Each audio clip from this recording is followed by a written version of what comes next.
Hysteresis. Hysteresis takes place when there is magnetization and demagnetization of a medium. There is a coil, solenoid coil, and we give electric supply to it. इसको electric supply देंगे तो इसमें current flow होगी। जब इसमें current flow होगी तो इसके अंदर एक मैग्नेटिक फील्ड बनेगा and that magnetic field E is equal to how much? Mu naught and I. This we have already studied.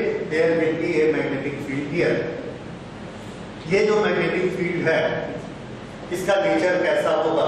Answer है it's nature depends upon nature of the current and this current is equal to I is equal to I naught sin omega t, that is it increases, decreases, becomes zero, negative and then again become zero.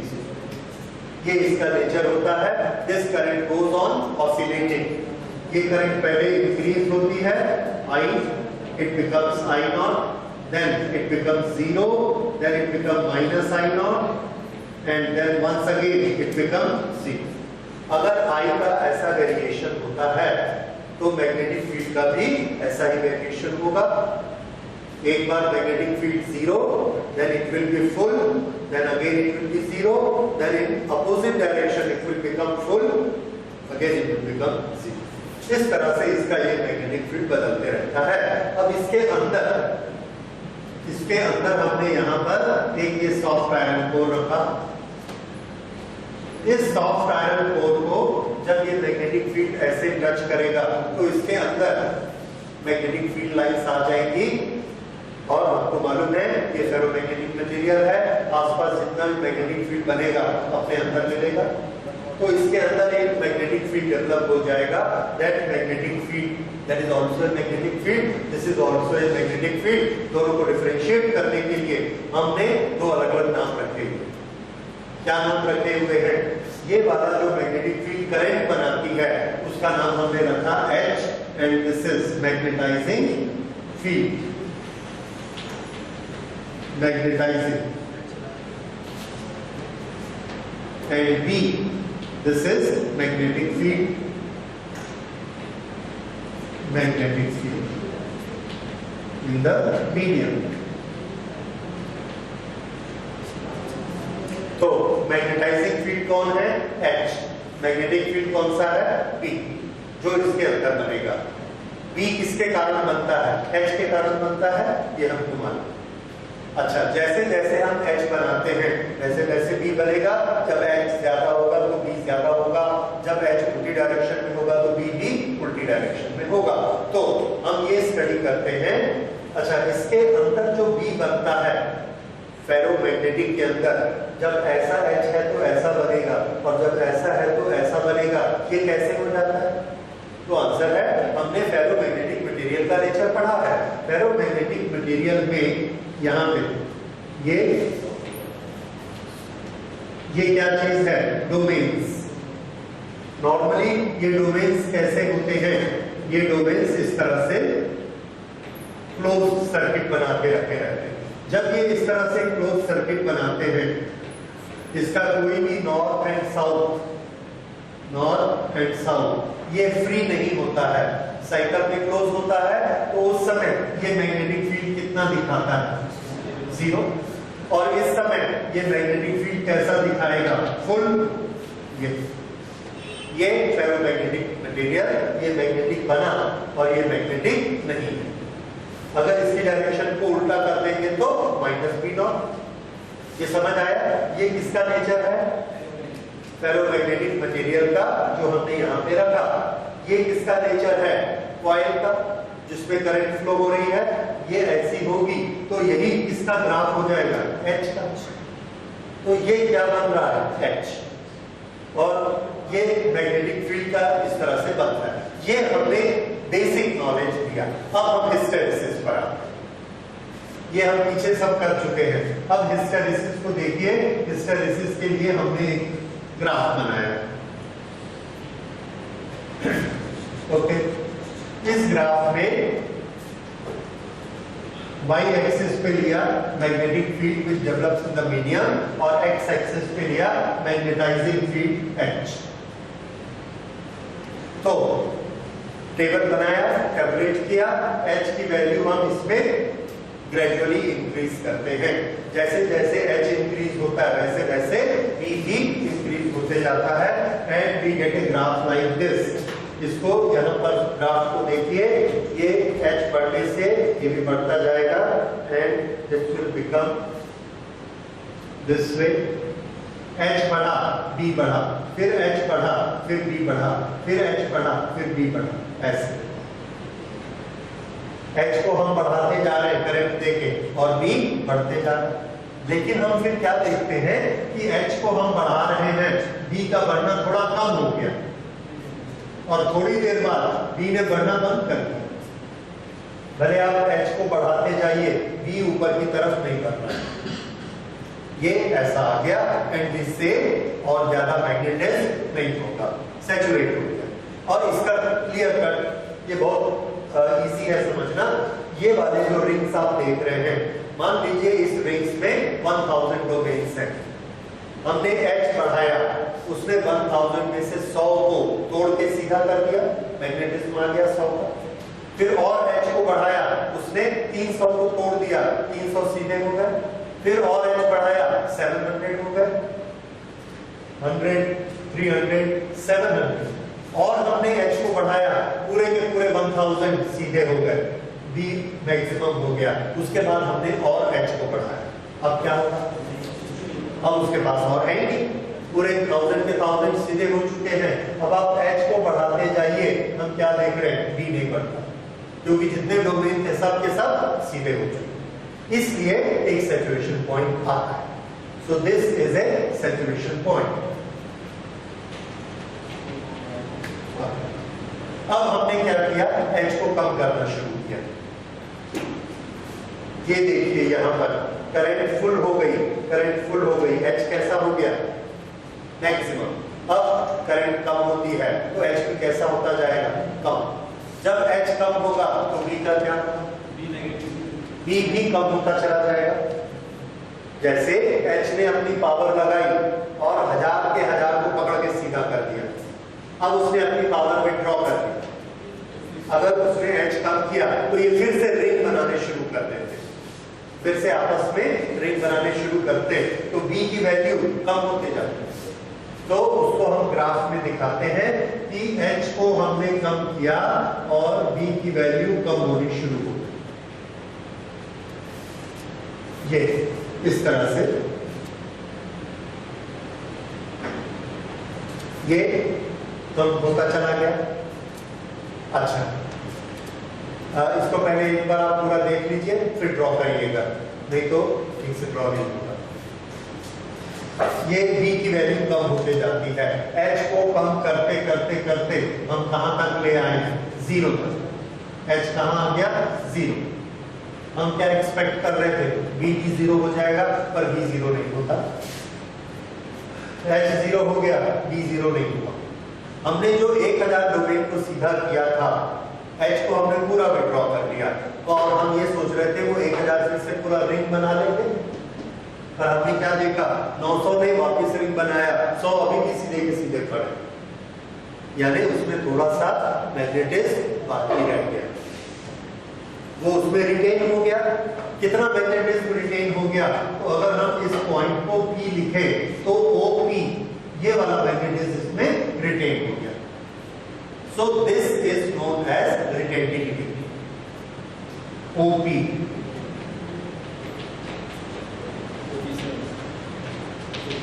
Retentivity, right? ये अब इसके बाद हम चाहते हैं, अब उसके बाद H कैसा होगा? अब H नेगेटिव होना शुरू होगा, माइनस होता जाएगा। जैसे ही HA माइनस होता है तो वो जो बचे हुए 100 थे उसको भी वो तोड़ देता है। सब कैसे हो जाते? क्योंकि इन सबको ऐसा हो जाना या ऐसा हो जाना, तो वो 100 की थोड़ी देर बाद टूट जाते। उस समय B क्या हो जाएगा? 0। लेकिन b 0 करने के लिए हमको क्या करना पड़ा, उल्टा h थोड़ा सा लगाना पड़ा। तो जब हम h उल्टा करके यहां तक पहुंचाते हैं तब जाके b की वैल्यू 0 होगी।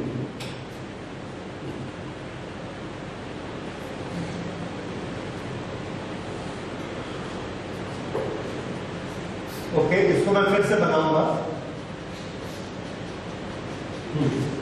ये वाली जो वैल्यू है O से लेके Q तक, O to Q, इस वैल्यू का भी एक नाम है। ये किसकी वैल्यू है? H की वैल्यू। इसकी वैल्यू है H की।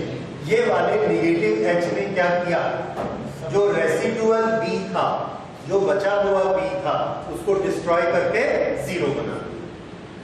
जबरदस्ती उसको तोड़ दिया। जबरदस्ती तोड़ दिया मीन्स उसने कोर्स किया।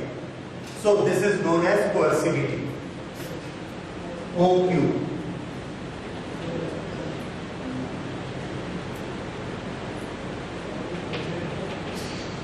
कोर्सिविटी। तो OP इसकी वैल्यू होती है, OP रिटेंटिविटी किसकी वैल्यू है? B की। कौन सी वैल्यू? जो बच जाती है। कब बच जाती है? जब h को क्या कर दिया? 0। ठीक है, अब b को 0 करना है तो हमको एक उल्टा h लगाना पड़ता है। तो उस h की वैल्यू जो b को 0 कर दे उसको क्या बोलते हैं? कोर्सिव। ये दो शब्द समझ में आए? ये इसमें ज्यादातर एग्जाम में पूछे जाते हैं। What is कोर्सिविटी and what is retentivity. Okay, अब क्या होगा? अब अगर हम h को और नेगेटिव करते हैं तो b की और नेगेटिव होते चला जाता है and it goes on increasing. और कहां तक नेगेटिव? ये सैचुरेशन वैल्यू पे पहुंच गए। अब b और ज्यादा नेगेटिव नहीं हो सकता और h भले आप बढ़ा दे, b अपनी मैक्सिमम वैल्यू पे पहुंच। उसके बाद फिर क्या होगा? h फिर यहां से शुरू करेगा 0 होना। h जब 0 होना शुरू कर रहे हैं तो b भी कम होना शुरू करेगा। और लेकिन हम क्या देख रहे हैं कि इसी रास्ते पे वो कम नहीं होता, वो इस रास्ते से कम होता है, ऐसे ये।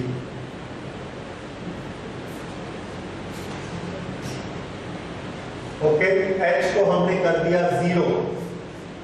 h को 0 किया, देखो फिर से b बच गया। अब किस डायरेक्शन में बचा? ये नेगेटिव डायरेक्शन। उल्टा h को हटा दिया लेकिन उल्टा b खत्म नहीं हुआ, थोड़ा सा बच गया। वही 100 फिर दूसरी तरफ वाले बच गए, ये OB डैश। ठीक, अब हमने क्या किया? उसके बाद फिर से h कैसा होगा? पॉजिटिव बढ़ना शुरू होगा। पॉजिटिव बढ़ना शुरू होगा, इस नेगेटिव d को ये तोड़ देगा और h की ये वाली जो वैल्यू आएगी उस समय b कैसा हो जाएगा? 0। और फिर h बढ़ना शुरू करेगा तो b और बढ़ता जाएगा पॉजिटिव डायरेक्शन और इसी पॉइंट पे, सैचुरेशन पॉइंट पे फिर पहुंच गए। तो इस तरह से ये हमने इसका रास्ता एरो से दिखाया। ये डायग्राम क्या दिखाता है कि h इस तरह से बढ़ेगा तो उसको फॉलो करने वाला b किस रास्ते से बढ़ेगा। तो दोनों के रास्ते अलग अलग होते हैं। ये when h is decreasing and this when h is increasing। तो जब h इंक्रीज करता है b उसके पीछे पीछे जाता है। पीछे पीछे जाता है आपको कैसे पता? h 0 हो गया, b 0 नहीं हुआ, थोड़ी देर बाद 0 होता है, मतलब b उसके पीछे पीछे चलता है। और ये समझ भी आता है h is the driving force, h magnetising है, इसलिए वो आगे आगे जाएगा और b उसके पीछे पीछे। This so this is known as hysteresis curve. What is the use of this hysteresis curve? Hysteresis curve में ये जो एरिया बनता है, ये एरिया, ये एरिया के लिए लेंथ इनटू विड्थ करिए। लेंथ इनटू विड्थ क्या होता है? b into h। और b इंटू h को अगर आप डायमेंशंस बना के देखेंगे, then this has dimensions of work done। Work done क्या होता है? Force into distance. और B क्या होता है, फोर्स अपॉन चार्ज। आपने देखा होगा, अभी हम उसको करेंगे नहीं, but you know F is equal to QB B। तो B किसके बराबर होता है, F अपॉन QB, ये B के बराबर होता है। तो एक B को आप ऐसा रखिए, HP मैग्नेटिक फील्ड होता है, उसकी वैल्यूज रखिए, मल्टीप्लाई करिए, डायमेंशंस निकालिए, सब निकालेंगे तो आपकी डायमेंशंस जो मिलेगी आपको, that will be ml2t - 2 and something else, ampere waves. तो ml2t - 2 क्या है, dimensions of work done.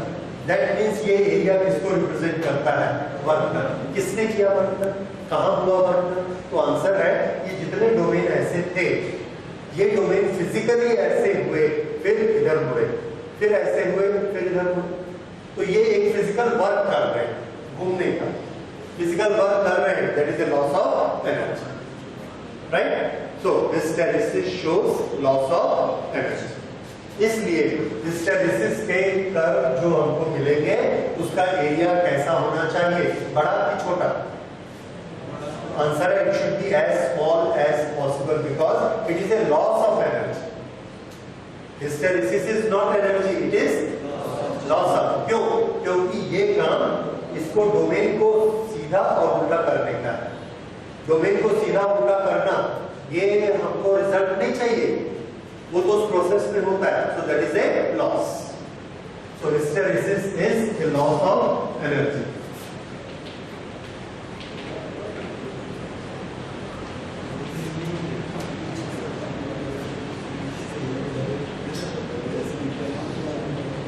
Hysteresis is a loss of energy during the process of magnetization and demagnetization.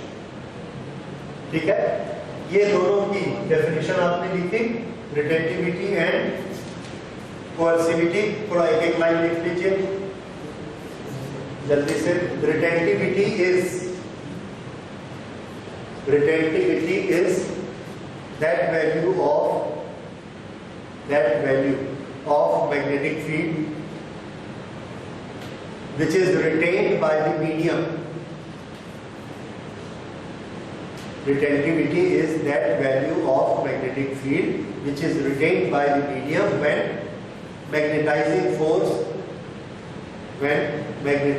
force has become zero. When magnetizing force, अब bracket में लिख सकते हैं H, become zero. ठीक है, उसके बाद देखिए कोएर्सिविटी। Coercivity is that negative value of H, which is required to make the retained magnetic field zero.